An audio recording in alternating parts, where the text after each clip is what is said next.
Olha só, você que tá de saco cheio de lixo no mercado, eu venho mostrar pra você a melhor oportunidade. Olha só esses resultados aqui do nosso robô de ambas marcas. São mais de 12 mil pessoas que aprovam o robô e você ainda tem a garantia de 7 dias. Você tá duvidando? Clica no botão abaixo que eu te espero lá dentro.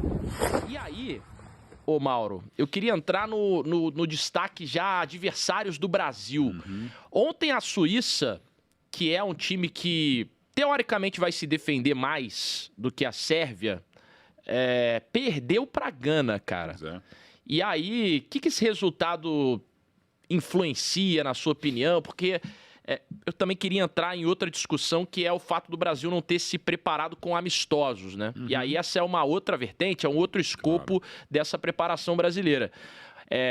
Até certo ponto pode ser bom você ter amistosos, chegar com moral, vencer, ou ter uma falsa sensação de que o time tá encaixado e tá jogando bem, dependendo do adversário, ou de repente também perder, como aconteceu com a Suíça, e enfim, chegar com a moral um pouco mais embaixo. Como é que você enxerga isso daí? A Suíça vai ser a segunda adversária do Brasil na fase de grupos, né? Pode, né, Otávio? Você tá mais esperto no caso do Suíço. Pô, pera lá, gente. A gente perdeu de Gana, que é um time que, inclusive, o Brasil passou com extrema facilidade recentemente, na segunda quinzena de setembro. Eu acho que pode servir mais de alerta para eles, né? E para deixar o Brasil ainda esperto. A gente comentava muito na nossa programação ontem, vai falar. É a fase de grupos mais complicada que o Brasil tem de muitas Copas, né? Eu vou até 2002, a China, né, não era grande coisa, Costa Rica também não era, mas a Turquia acabou em terceiro lugar. E eu vejo tanto a Suíça quanto a Sérvia com potencial de ir longe na Copa do Mundo. Suíça e Sérvia tinham bola para chegar nas oitavas das duas seleções, como para mim o Brasil vai ser o primeiro. E até uns um mês e pouco atrás, eu ainda achava que passariam Brasil e Suíça. Cada vez mais eu acho que passaram Brasil e Sérvia. E eu gosto da seleção brasileira pegando o tranco. E começando pela Sérvia, me parece a seleção que chega no melhor momento, inclusive fisicamente, né? E que, claro, Vlahovic, por exemplo, que é uma das referências de ataque, não está tão bem fisicamente, questão de lesão, mas é um baita jogador, inclusive bola parada, é um grande batedor de faltas, por exemplo.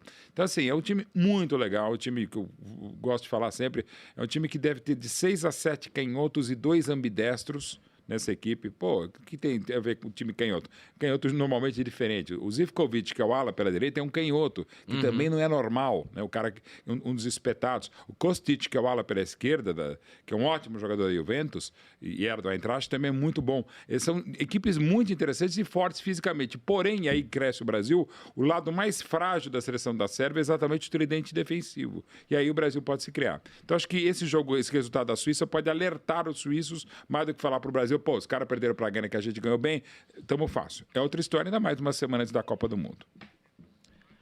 Ô, VSR, deixa eu voltar com você aí. A gente tá falando dos rivais brasileiros, né? Você acha também que diferencia muito um jogo pro outro, podendo o Tite, inclusive, mexer na escalação, assim, nos 11 titulares? Ou você acha que a tendência é que o time que começar jogando contra a Sérvia deve enfrentar a Suíça também? Como é que você enxerga a diferença? Antes de eu ir com o VS, deixa eu voltar com as meninas, porque elas estão chamando lá de Turim, e como elas estão diretamente do treino, elas têm prioridade, né? Vamos lá pro centro de treinamento da Juventus de novo com Monique e Clara.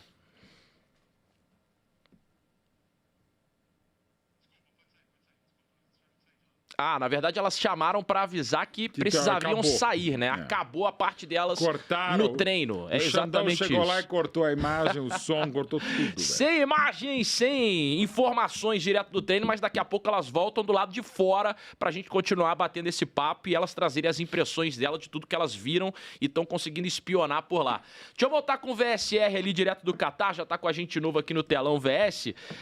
Refazendo a pergunta, VS, você acha que pode mudar alguma coisa entre os 11 titulares, a depender do time que a gente vai enfrentar, né? Falando especificamente dos dois primeiros adversários. Primeiro, a Sérvia, que a gente imagina ser um time um pouco mais perigoso do que a Suíça, que é um time historicamente mais defensivo e que vem dessa derrota aí para a Gana nesse último amistoso preparatório.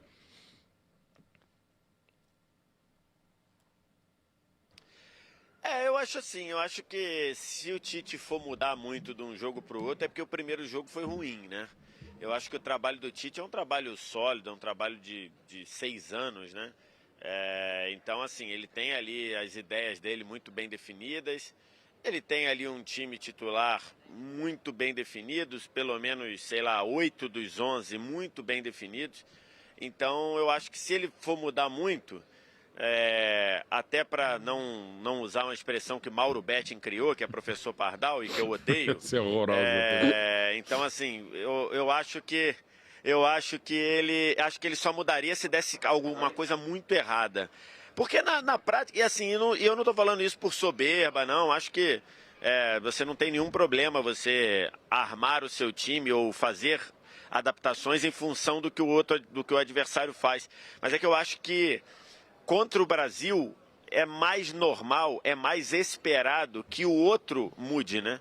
Que o outro adversário mude. Então, se você for pensar, eu acho que a Sérvia vai vir um pouquinho diferente contra o Brasil do que será contra Suíça e Camarões, ou Camarões e Suíça para ficar na ordem. Acho que a Suíça também será assim. Então, acho que não tem muito o que mudar. Eu acho que é tentar usar o tempo a favor do Tite, né? Quando o Tite falou muito na Rússia sobre peguei no meio do caminho, peguei menos de 2 anos em vez de 4 anos de ciclo. Agora ele tem os 4 anos do ciclo, acho que ele vai usar isso a favor dele para poder a repetição ser o grande trunfo do Brasil.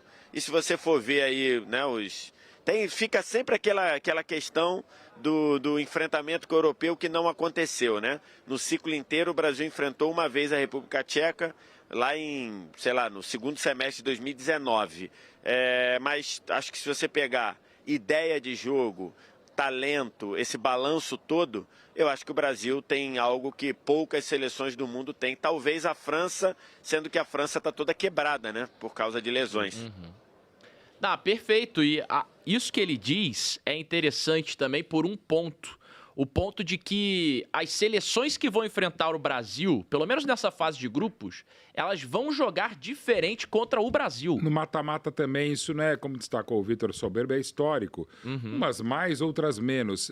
Pode, por exemplo, como a Bélgica surpreendeu exatamente o Brasil no primeiro tempo, mas mesmo assim era uma equipe reativa. Só lembrar o golaço, foi um gol de contragolpe e tal. Porque a Sérvia jogando contra a Suíça, um exemplo, a Sérvia vai partir para dentro da Suíça. Sim, e a contra Suíça o Brasil também não vai é um time ser ofensivo. assim, né? A Suíça muito mais ofensivo do que historicamente era, porque também. qualquer coisa será ofensiva. Mas isso é algo... E não só essa comissão técnica tem essa preocupação, outras também. Não é uma reclamação, é uma constatação real. Muda, às vezes, completamente. Então, assim, o Brasil tem esse detalhe também, muitas vezes, de Copa. Fala, gente, a gente pode, por mais que a gente estude uma equipe, quase sempre, ainda mais pela maneira como chega muito bem, muito forte a seleção brasileira, quase sempre a seleção adversária vai mudar seu estilo de jogo.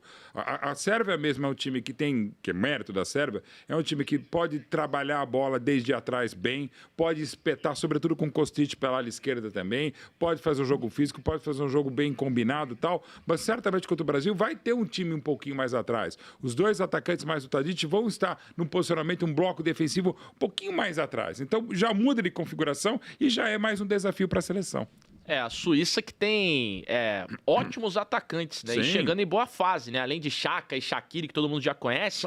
Tem o bom Okafor também, jovem Okafor, que é um ótimo atacante. Tem o bom e velho Seferovic também. Enfim, o time da Suíça...